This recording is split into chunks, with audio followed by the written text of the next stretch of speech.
All right, here we go. So sharpen your pencils, pack your Trapper Keeper, and try not to get detention. This week we're going back to school on Epic Media Adventure. I'm Scott. This year's, as always, Mr. Steven Garcia. Steve, how you doing? Pretty good. I got my bags packed, as you can see. I'm ready to go. Yep. Lunch this is cool. good. Yeah, this is good. Good subject because I was just watching a movie on my list, so I was like, "Oh, this is perfect." So yeah, can't wait. Yeah, it's that time. It's that time of year. We're into the back to school season. You go to Target. It's the weird gap between like the summer stuff in the section, like the portable grills and stuff and lawn chairs, and the Halloween stuff. It's when they got all the school supplies out. So it's time to talk about summer about school movies. Summer's over and we roll into the curriculum of the school year. We've broken it down into 4 categories that we're going to talk about, and we'll go through each one and see what fits in there, and if there's anything else, you can all let us know in the comments, movies that you think we didn't talk about that we should have, but let's dive right in. I think firstly what we should talk about is the person who doesn't belong in school. These are movies where you take an adult, you take someone that shouldn't be in that school, 21 Jump Street, right? That's a classic example of it. And Back to School, Rodney Dangerfield, that started, that kicked it off. I feel like that put the old dude in school. You have Encino Man. We're putting a Cro-Magnon man, a caveman into school. And probably my favorite out of all of them is Billy Madison. What do you think about Billy Madison, Steve? Oh, well, I've never seen it. I'm not a big Adam Sandler guy, so I haven't seen it. I'm not really into his type of humor, although I appreciate him, and I'm glad he's as successful as he is because he's funny to a lot of people, and so I'm not. He's not going to hear this. You don't need to. Well, I'm talking to the people that might. What? How can you not? And it's like. I'm not one of those haters, that are just like, I hate him. I don't know why he's so popular. Well, I know why he's popular. He's just funny to people. But anyways, I think that's a big one to a lot of my friends. I always hear it being, quoted. Mm-hmm. And is that the one where he was like, some dude is telling him like, you get no points and I hope you, whatever. Yeah. Yeah. May God have mercy on your soul. Yeah. So I like that quote. It's a great one to pick. It's a very quotable movie. It kind of, there were quotable movies. You get Stripes and things like that in the 80s, and Ghostbusters is super quotable. But Billy Madison, to me, I remember going and skipping last period of school, high school, and taking the train to the movie theater and seeing it with some friends. So, little special piece of my heart there. It's really funny. It holds up really well. It's goofy humor, but it's one of those classic kind of 80s tropes carried into the 90s. The rich guy can do anything, and it's like, well, okay, let's put him back through school so he can take over daddy's business to prove that he didn't, just slide his way through school. A lot of different quotes. I can't be at a bus stop just by myself without kind of kicking rocks and shuffling my feet and going, back to school, back to school. Yeah. A lot of different quotes. Stop looking at me, Swan.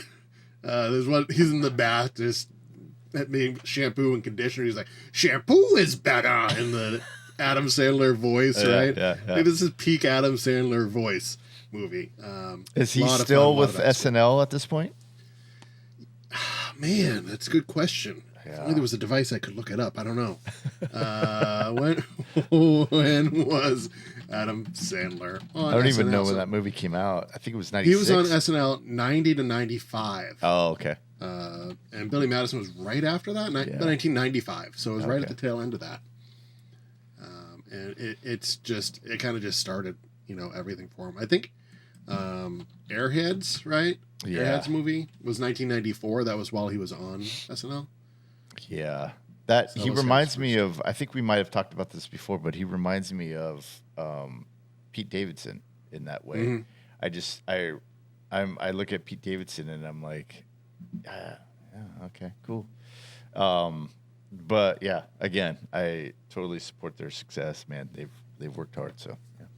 Do you have any favorites in that kind of doesn't belong as a student in school Yeah, you category? mentioned it. You mentioned two of them, but one of them I have on the list, which is Back to School with Rodney Dangerfield. Hmm.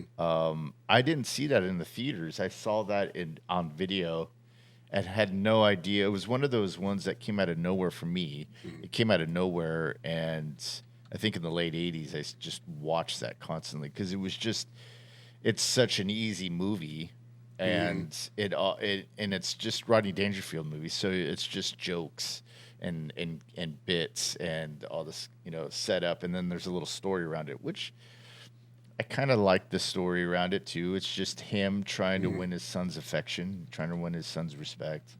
It's not that his son doesn't respect him, but it's just that his son doesn't want to be held because Rodney Dangerfield plays this character called Thornton. What's his name? I forget his name. I wish I could look it up, dude. I don't know. Let's see. To the machine. Something Thornton. Thornton Mellon. That's what it is. Thornton Mellon. Jeez, I should have remembered that. Anyways, and he has these chain of stores called Big and Fat, and just it shows him from a little kid how he got into that, and he grows this empire, and he has this kid, and he can't. It shows with his wife.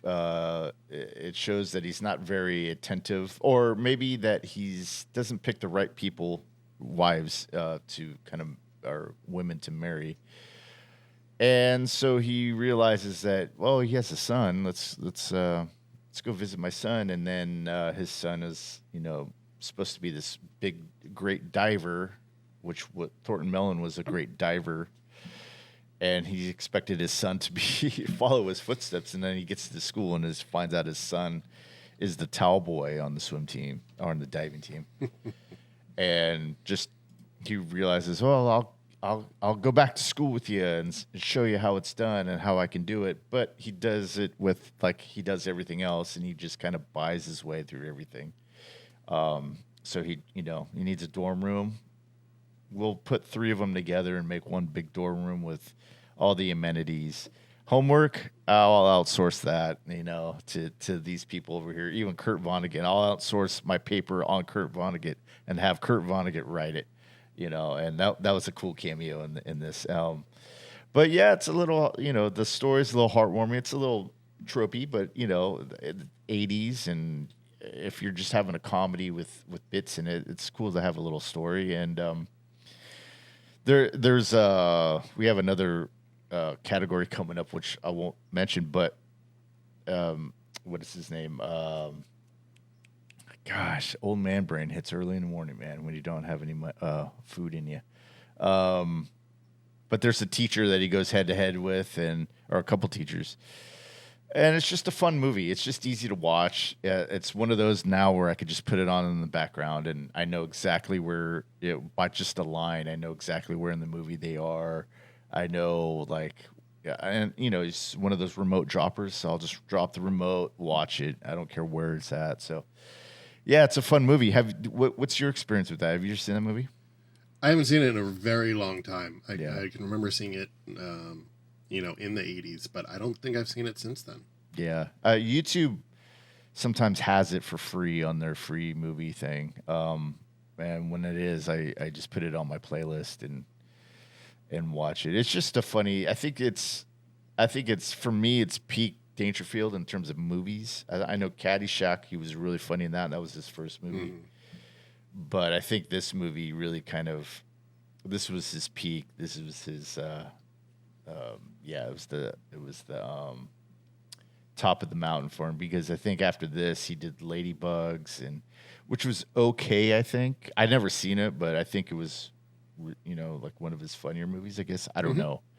But after that, then he started doing just bit parts in movies until he passes. And then just stayed with comedy and did open a comedy club and all this kind of stuff. So, yeah. But have you heard that kind of story from Eddie Murphy about Rodney Dangerfield? No. Where Eddie Murphy was like just starting out, and he was like 16 or 17, and he was just fuck shit, all this kind of crap, and at the end, Rodney Dangerfield was in the crowd, and he said, "Hey kid, you're not gonna go far if you keep saying that, saying that kind of stuff." And he was like, "Okay." And then 2 years later, like Eddie Murphy's like on the top of the world and funniest guy, and he's taking a piss, and Rodney Dangerfield walks in and gets the urinal right next to him, and he looks over to Eddie Murphy and goes, "Hey, who knew, huh?" So, yeah. So I think it was this was Dangerfield's best movie. That he was a star. I think Caddyshack was really funny too with him in it. So yeah. Yeah, I think it's a good trope to put someone in school that doesn't belong, because we all experience school, right? So we can be like, oh, that's not normal. That's something that would have gone crazy if I was in that classroom. Well, especially we can all understand it. Yeah, especially I think because you see older people in college, but I think when you're rich and you don't really have to be there, I think that's where, for me, the fish out of water, you're not supposed to be here, kind of plays into that, because it's like you have everything you need. But he has other motives to do that, and there's a lot of cool scenes in that movie too. A lot of funny scenes. So yeah, I recommend it. Highly recommend it. And one caveat that I didn't throw out there, kind of what I treat as a school movie, for this purpose. My thought is, if you could replace the school with the mall, then it's not a school movie.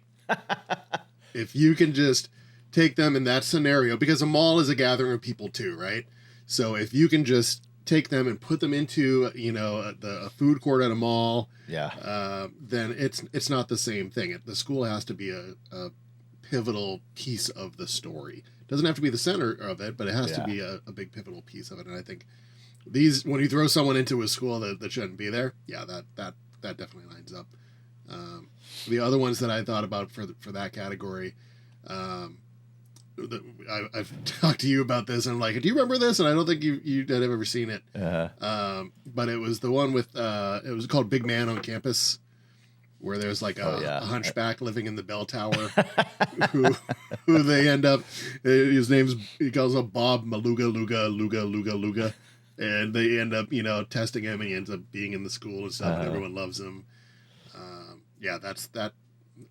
Putting people from outside a school system into the school system. Yeah. Always a good trope.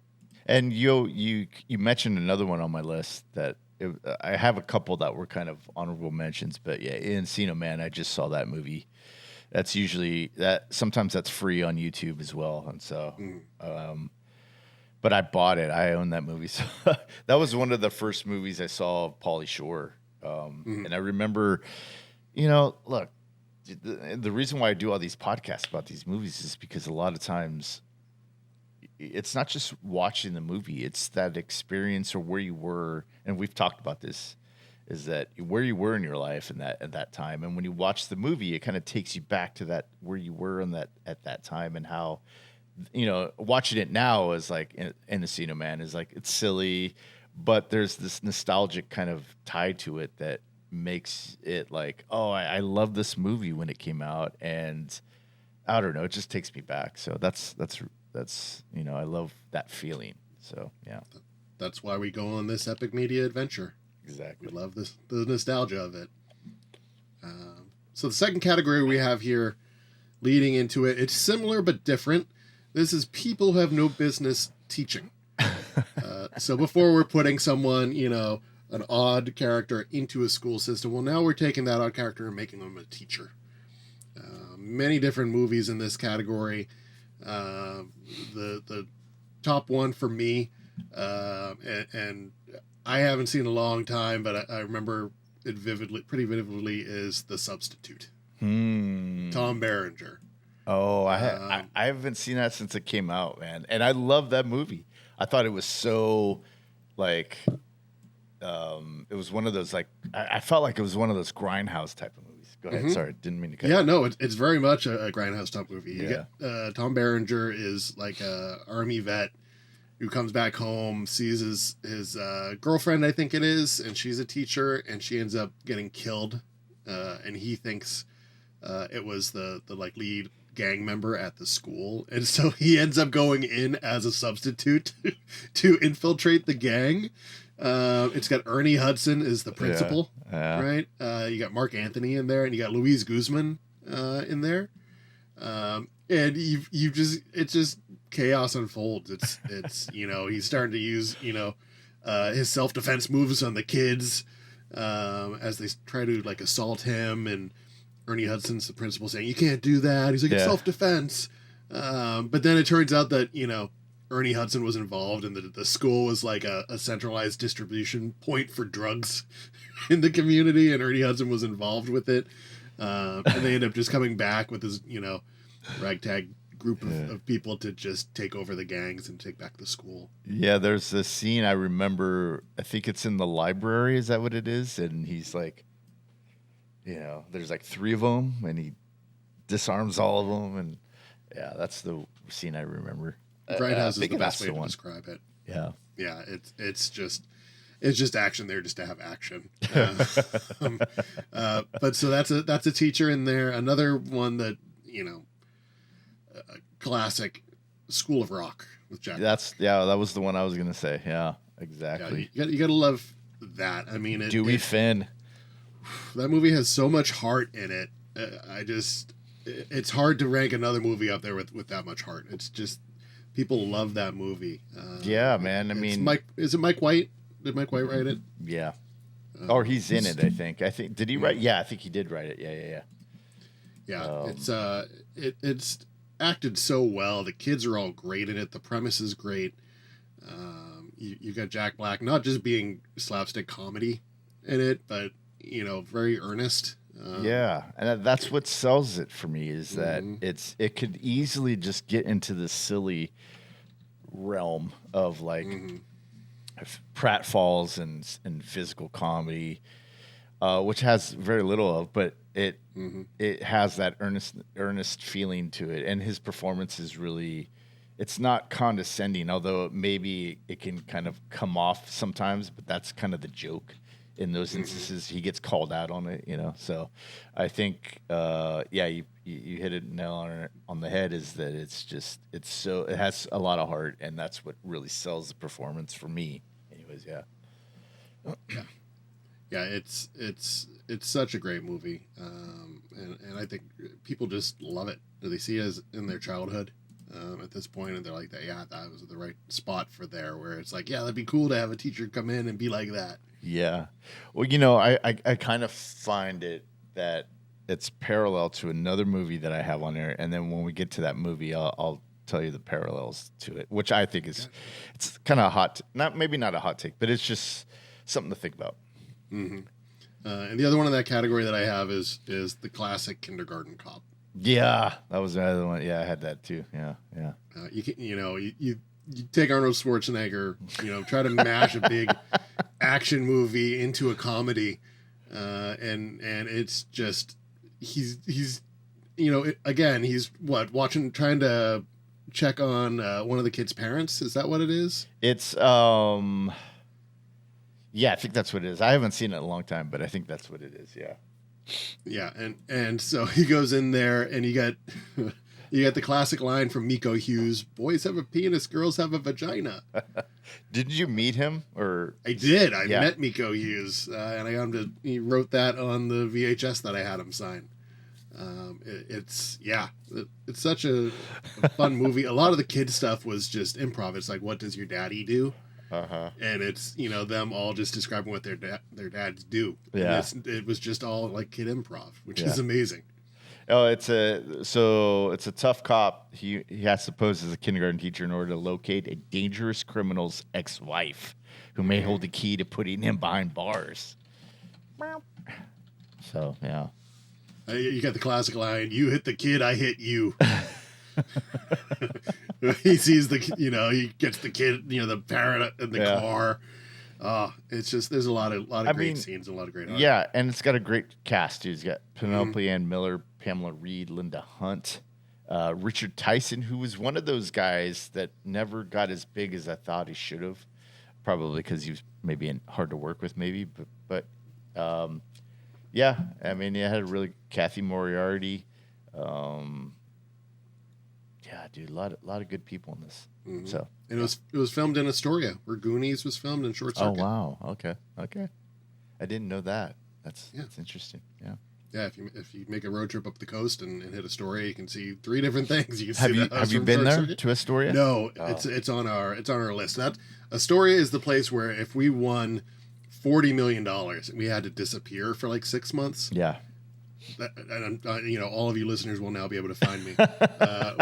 I'm like, we would rent a house for 6 months in Astoria or buy something like that. Like we just stay up there and just nice cool weather. Hang out, go see the Goonies house every day. That's what we would do if we won millions of dollars to go to Astoria. I hate to be Debbie Downer here, but did you realize Oregon has sundown towns? I had no idea. I thought that was It is sundown towns, huh? What? Sundown towns, huh? Yeah, I thought that was a southern thing. I didn't know that. I knew Idaho has some, but I heard that like the towns around Astoria, there's some seaside town that's a sundown town. I was like, whoa, really? That's weird. Anyways, back to our regularly scheduled program. Well, on that positive note. Yeah. Anyways. So Kindergarten Cop, good addition in there. Yeah. For movies where you've got people that shouldn't be teaching. And to circle back to people who don't belong in school, one that was just right out there that I should have brought up is Ernest Goes to School. Oh, I've never seen that one. You always, when there's a movie trope, it's like, did Ernest do it? It's like you could just throw that in there and be like, yep, Ernest did it. All right, number 3, the number 3 category, chaos comes to school.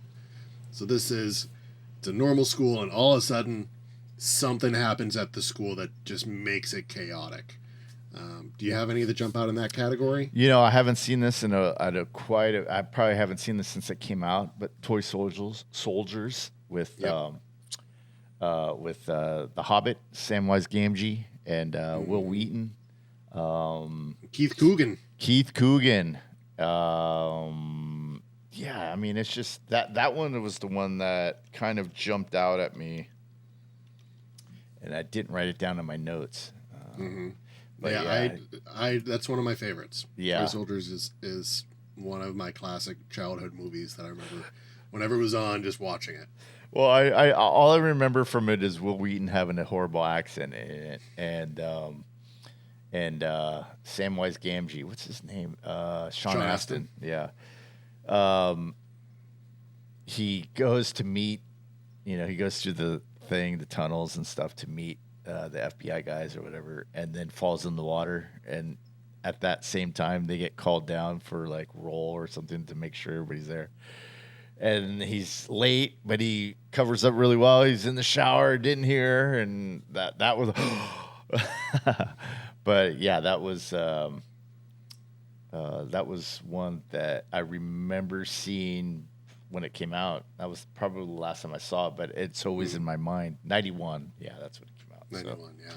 It's boarding school, and terrorists take over the boarding school because one of their enemies' kids goes to the school, yeah.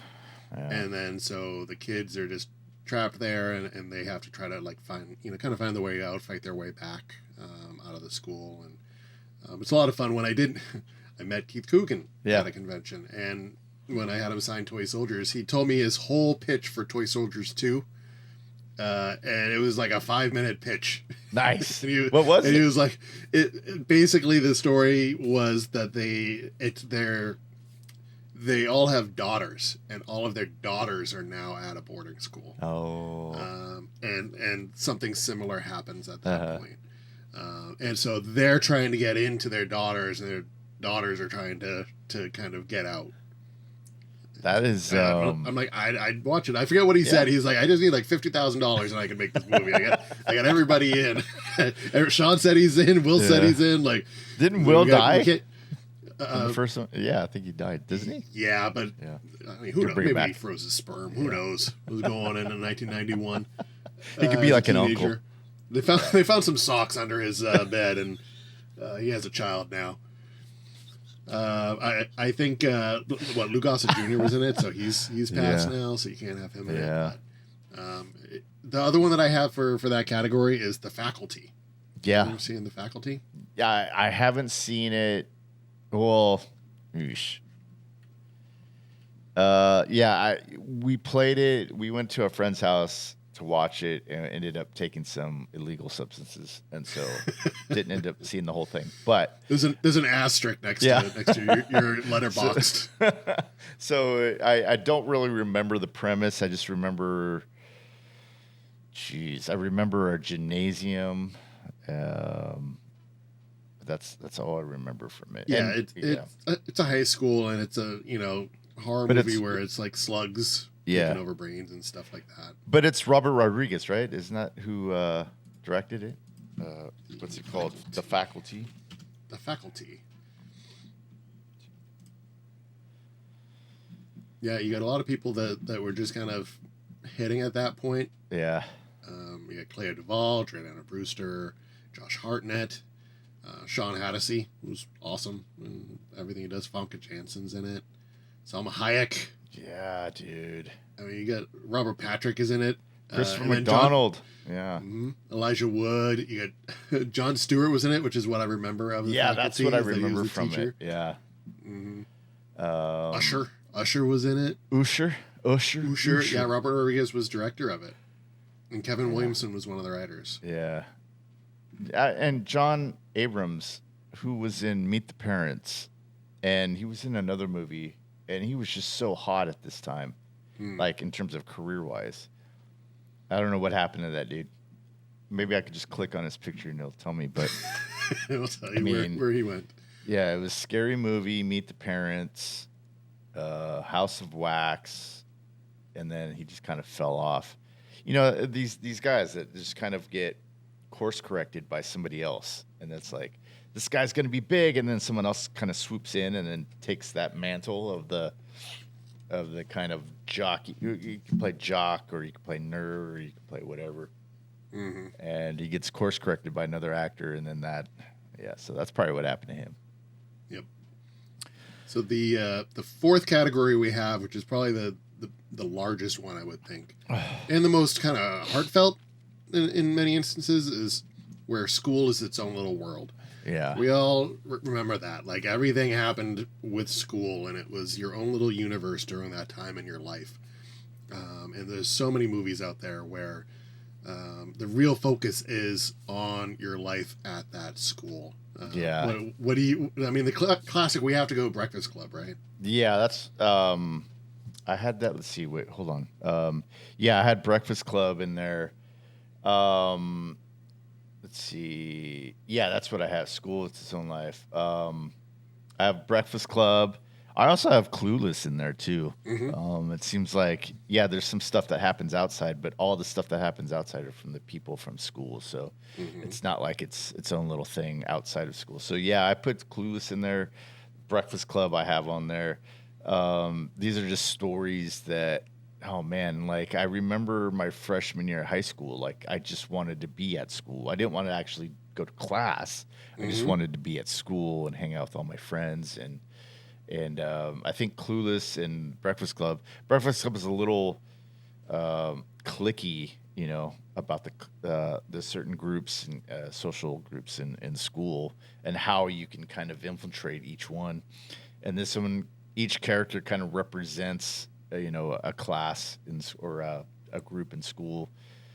But what I love about the Breakfast Club is that it takes that premise and it kind of breaks it down. So by the end, they realize, oh, they're they have all the same kind of issues, which is, doesn't matter which group you're in, but it's this issue of this pressure to kind of perform, for whoever you're hanging out with, your teachers, this expectation of just to strive for excellence in whatever you're in. And I think that comes out in Breakfast Club really nicely, beautifully. But with Clueless, it's more of the kind of, I felt like it was more of Cher has this thing about she's always trying to fix other people and trying to help other people, and she neglects herself. And I thought that was a really cool message. And at the time, I got that, and it still kind of holds up to this day. So, what other movies do you have? Do you have any other movies? Other ones there, Heathers. I'd say Heathers yeah. is a big school movie. You can even throw Carrie in there, Yeah. right? Because it's all set in the school, and you see a lot of the character types of different people in the school with that. Yeah. Fast Times, Fast Times. clearly based around the school, and then Election with Matthew Broderick and Reese Witherspoon. That was a darker look at high school too, and that's what I liked about that one. Yeah, Fast Times. Oh, go ahead. Go ahead. No, I was gonna say with Breakfast Club, like you were talking about it, everybody could either fit into one of those categories that you see on that screen, or at least was like, oh yeah, I could identify people that I went to school with that were those categories. Yeah, that were some sort of offshoot or subsect of those groups. Yeah, because you always had the offshoots, even of the jocks. You had the jocks that actually played sports, but then they also did like drama or something, which is really rare in my school because we were kind of rural town. But Fast Times is one of my favorite movies. That I think that and the idea of or the soundtrack actually, sorry, had such a great soundtrack. But also, there's so many things in that movie. Me and Toby talked about it because we covered it in one of the first episodes of Gonna See My Friends, and we were talking about how it is centered on school is the life, is because you don't hardly see any parental figures. You see teachers, but you don't see like the parents hardly. And this is it kind of just represents all the students and kids at that time and how much more they're independent they were. I mean, you had kids that were like, the same as my grandparents were like, hey, it's summer, just go do something, but just get out of the house. And so it's this thing of like they have jobs, summer job, even after school jobs, and so they're they're kind of self-sufficient at such a young age. And I think now, I don't know if that's the case now, but I think that there's a lot of things that you can kind of look at that movie and go, oh, I remember. It's more of a nostalgia trip for me, but it's like, oh, I can remember being in that age and having a job, but like not feeling grown up at all. I didn't feel grown up at all, and I had money and all this stuff. So it's a weird kind of juxtaposition, but it's one of my favorite movies. I love that movie. What do you think about Fast Times? Do you like Fast Times? Yeah, I mean, it's not one of my go-tos, right? But I've seen it a few times. I always enjoy it. I was talking to someone the other day at work about how there was a group of interns at work, and they're I was like, I've worked at this place longer than they've been alive, or at least it's pretty close, right? And we were talking about how 20 years ago when we worked at the same place, there was a young crowd there, and it wasn't everything was grouped out into departments, right? You had your people that you hung out with, just kind of like in school. You'd have your closest friends and your groups. But then there would be events where there would be like, Steve's band is playing, right? Let's go to Eddie's house and see Steve's band, or see Toby's band, or whatever. Yeah. And so when you're young and in the workforce, I've heard it from people in like the restaurant industry and how kind of groupy that is too, or retail even. You start to, you kind of have your own group, but then there are people within that kind of school system / work system that you also interact with, and you sometimes all come together for one thing. Something like Can't Hardly Wait, right? I wouldn't consider that a school movie because it's a party, right? It's a party movie, not a school movie, but it's another thing that's kind of like the ones in this category where a lot of them show all these different groups of cliques coming together at one or multiple events and kind of intermixing. Yeah. Yeah, I was thinking about Dazed and Confused, and then I realized, well, it's not really a school movie, although the beginning takes place at school, and there's this like kind of thing hung over them that's like where you're gonna go to college and all that kind of stuff, but it's not really a school movie. So, but yeah, and that's so true because I feel like. I don't know how it is now because I don't work with you anymore, but I don't know. Is there still any kind of semblance of like, hey, let's get together after work and play softball, or is there a softball team even still?